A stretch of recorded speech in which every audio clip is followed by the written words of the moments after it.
Hi, it's Dwyer, gamblersadvisory.com. For premium picks, DwyerVIP.com. On Roku private channel, Dwyer Boxing.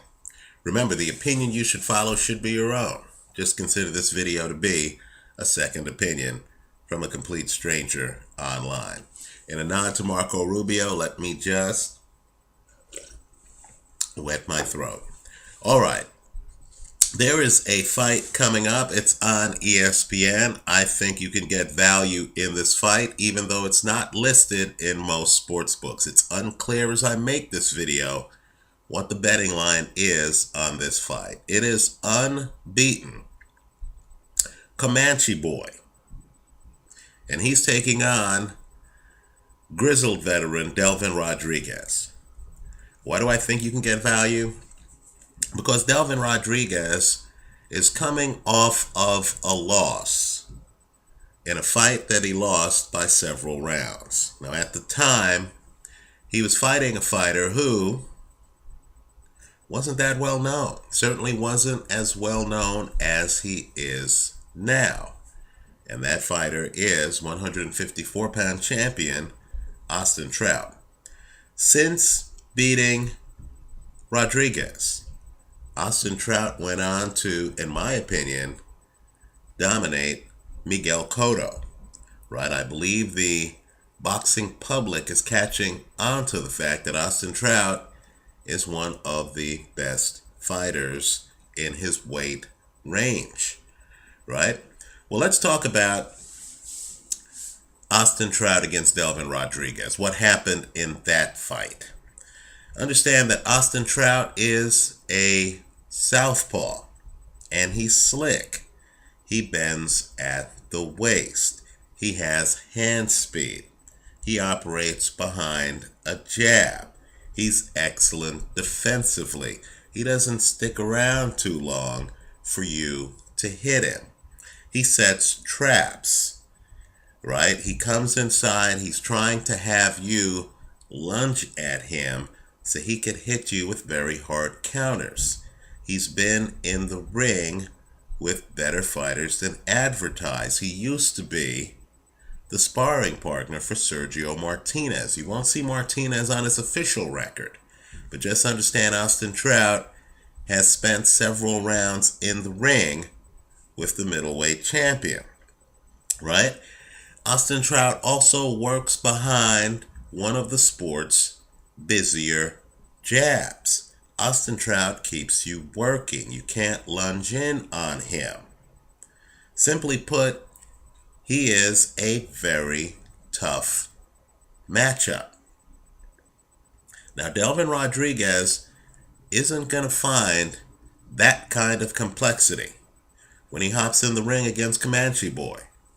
Now, I know at first glance it's daunting. Comanche boy is unbeaten.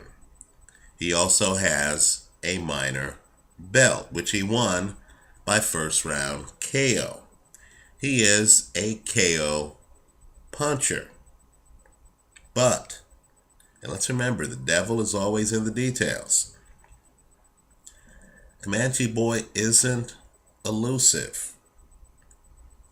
Unlike Austin Trout, he isn't a southpaw. I know Comanche boy in interviews talks about his hand speed. It doesn't show up on tape. In my opinion, Comanche boy doesn't have Austin Trout's hand speed. He's also front foot heavy. Remember what I said about Austin Trout. Austin Trout likes to get in and then get out. Right? Austin Trout isn't stalking you. He's more elusive than that. He's there, hits you with a few jabs, tries to turn you, gets out. Comanche boy, by contrast, is front foot heavy. He's stalking you. Understand, Delvin Rodriguez has seen this before, right? Delvin Rodriguez fought 2 fights against Powell Wolak, a fighter who does not know how to back up. Delvin Rodriguez is accustomed to pressure fighters being in his face every minute of every round. Let's remember that Powell-Wolak duology. The first fight close, but Delvin Rodriguez started to have success as that fight went along. The second fight wasn't close. Rodriguez made some adjustments. Rodriguez pulled away in that fight. The longer that second fight went forward, the more Rodriguez dominated.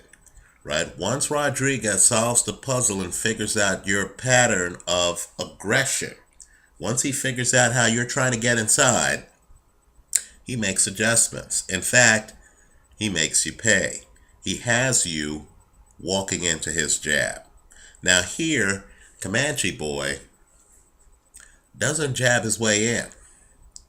It's a bit interesting, right? He literally expects to try to walk you down. All he's trying to do is to shorten the range so he can throw power shots. Now that works outside of the top 10, right? If you're, fighting guys who,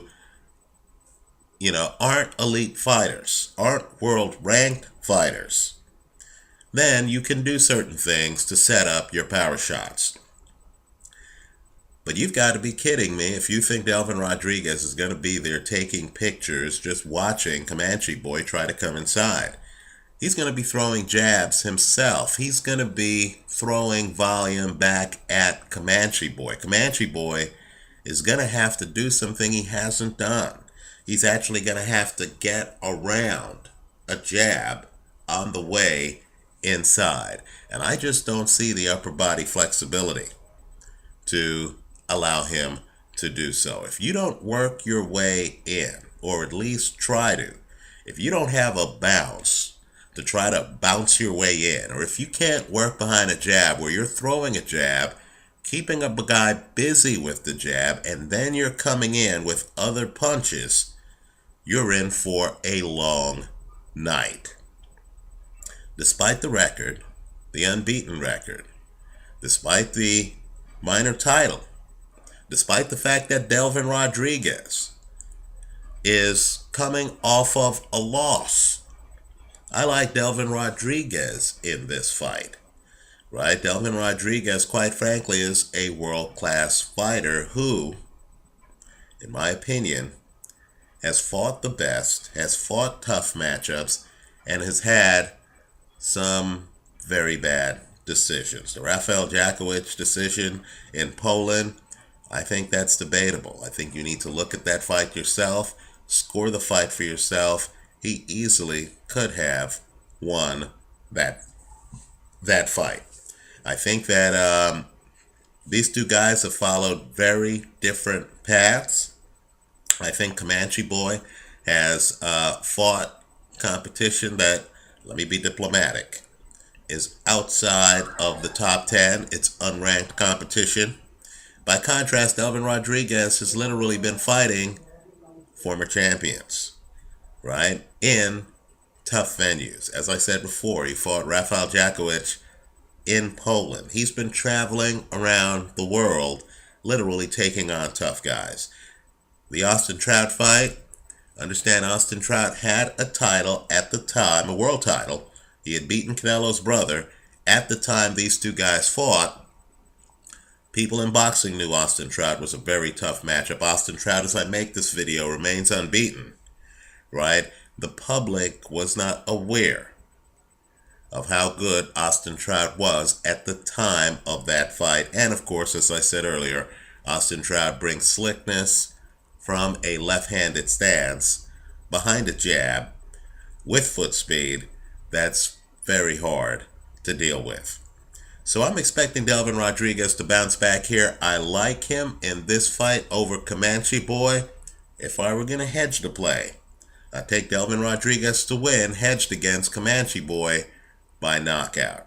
The one scenario I simply do not see happening is Comanche boy outboxing Delvin Rodriguez. Understand, Comanche boy has very little experience going deep in fights.